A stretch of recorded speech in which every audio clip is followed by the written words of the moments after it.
Saudi আরবে পবিত্র শাওয়াল মাসের চাঁদ দেখা যায়নি, ফলে দেশটিতে 1447 হিজরি সনের রমজান মাস 30 দিনে শেষ হচ্ছে। অর্থাৎ আগামী শুক্রবার পবিত্র ঈদ উল ফিতর উদযাপন করবেন সৌদিবাসী। বুধবার রাতে সৌদির চাঁদ দেখার খবর প্রকাশ করেছে খালিজ টাইমস। খবরে বলা হয়েছে, সৌদি আরব ঘোষণা করেছে যে শাওয়াল মাসের চাঁদ দেখা যায়নি, অর্থাৎ দেশটিতে শুক্রবার হবে পবিত্র ঈদ উল ফিতর।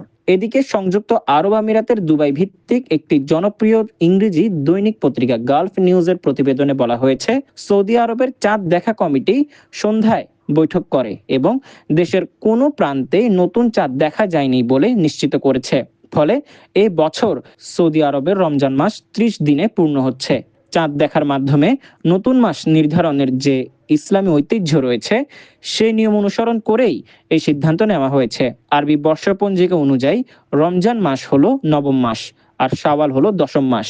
এই শাওয়াল মাসের প্রথম দিনই বিশ্বব্যাপী ঈদ উল ফিতর উদযাপিত হয়।